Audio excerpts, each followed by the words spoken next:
muito boa tarde.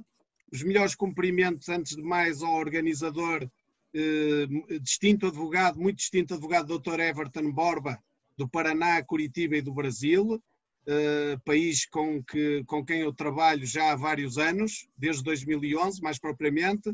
Os melhores cumprimentos também ao Dr. Diego Andrés Miranda Guzmán, da Colômbia, um país enorme, gigante, e também ao Dr. Guilherme Sevilha Galvez, do Peru, outro país maravilhoso.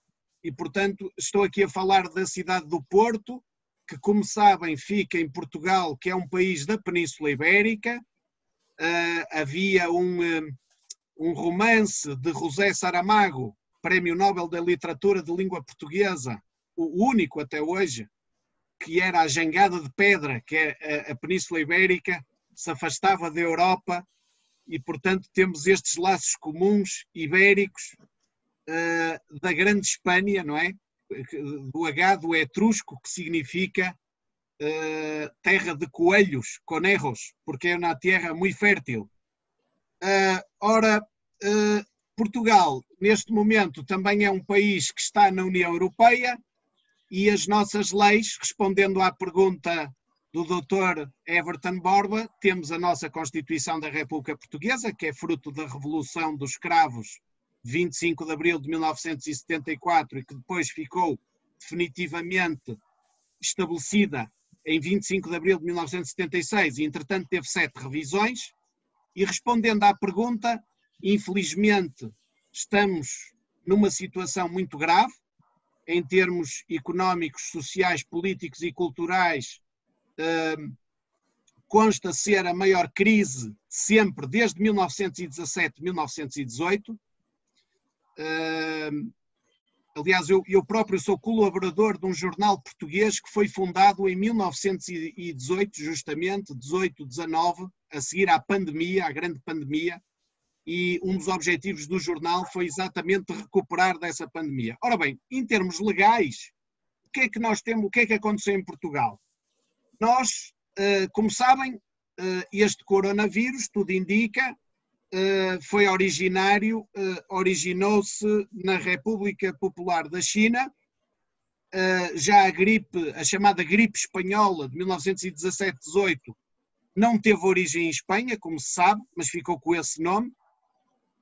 E depois entrou em força, sobretudo em Itália, e acabou por atacar Espanha em grande força, e Portugal também, mas não tanto como em Espanha e Itália, porque reparem, Espanha tem 45 milhões de habitantes e Portugal tem 11 milhões. Portugal só, não é? Porque a grandeza de Portugal, digamos que é a língua e os seus imigrantes, que temos imigrantes portugueses em todo o mundo, mas como país continental temos apenas 11 milhões de habitantes.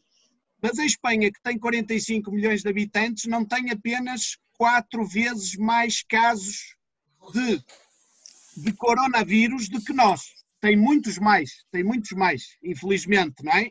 Claro que é bom para nós, temos poucos, mas mesmo assim nós tivemos que decretar o estado de emergência, nos termos do artigo 19 da Constituição. E o que é que diz o artigo 19 da Constituição? Fala em suspensão do exercício de direitos. E diz assim: os órgãos de soberania não podem, conjunto ou separadamente, suspender o exercício de direitos, liberdades e garantias, salvo em caso de estado de sítio ou estado de emergência, declarados na forma prevista na Constituição. Ora, nós declaramos o estado de emergência, que é mais fraco que o estado de sítio.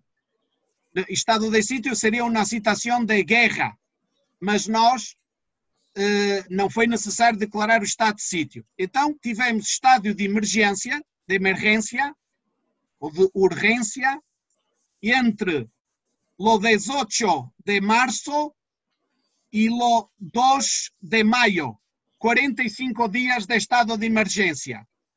E o estado de emergência é declarado quando os pressupostos referidos no artigo anterior, portanto, se revistam de menor gravidade, não tanto como no estado de sítio, e apenas pode determinar a suspensão de alguns dos direitos, liberdades e garantias suscetíveis de serem suspensos. A opção pelo estado de sítio ou pelo estado de emergência, bem como as respectivas declaração e execução, devem respeitar o princípio de proporcionalidade e limitar-se, nomeadamente, quanto às suas extensão e duração e aos meios utilizados, ao estritamente necessário ao pronto restabelecimento da normalidade constitucional. A declaração do estado de emergência ou de sítio é adequadamente fundamentada e contém a especificação muito precisa em um documento por escrito de los derechos, liberdades e garantias cujo exercício fica suspenso, não podendo o estado declarado ter duração superior a 15 dias. Em nosso país, o estado de emergência tem que ser renovado 15 em 15 dias, por isso tivemos 15 dias que faz os 45 dias. Agora estamos em estado de calamidade, que não é como o estado de emergência, é um estado ainda mais fraco de excepcionalidade.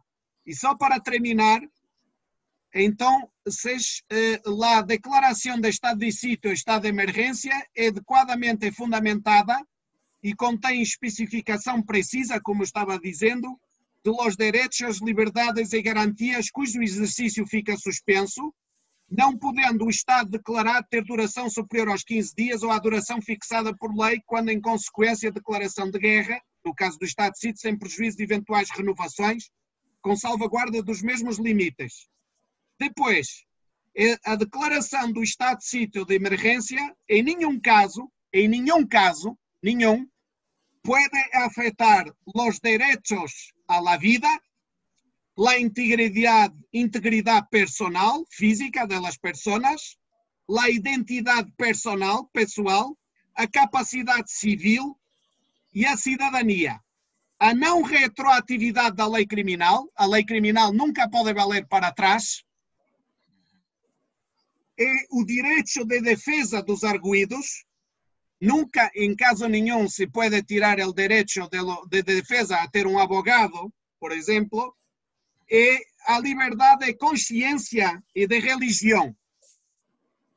E depois, a declaração de estado de sítio ou de estado de emergência só pode alterar a normalidade constitucional nos termos previstos na Constitucional Lei, não podendo, nomeadamente, afetar a aplicação das regras constitucionais relativas à competência e funcionamento dos órgãos de soberania, o governo, o presidente da República, todos somos aqui, todos os países.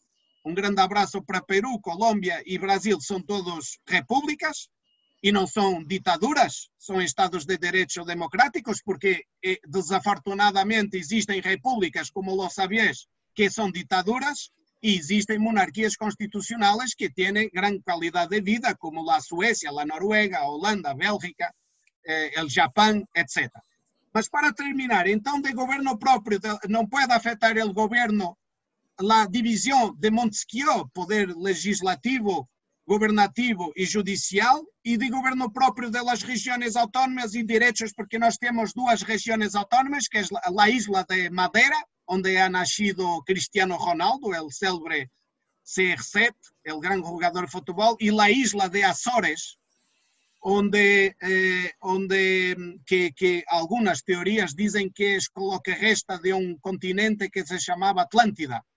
São ilhas vulcânicas muito bonitas que merecem ser visitadas. Finalmente, só para terminar, a declaração de estado de sítio de estado de emergência confere às autoridades competência para tomar as providências necessárias e adequadas ao pronto restabelecimento da normalidade constitucional. Isto é, não pode ser coartado nosso direito de mobilidade, de religião ou consciência, mas perante uma doença que é muito perigosa, como é o coronavírus 2019, Covid-19, como é muito contagiosa, podem ser estabelecidas determinadas regras, como aqui em Portugal, por exemplo, não há culto cristiano ou islâmico com muita gente junta, não é? Como, por exemplo, em Fátima, que é um local de culto, um dos mais principais do mundo para o cristianismo. El 13 de maio, que é o principal dia, ha sido proibido, o que não implica que las personas puedan rezar na mesma y ver la misa, asistir a la celebridad a través de la TV.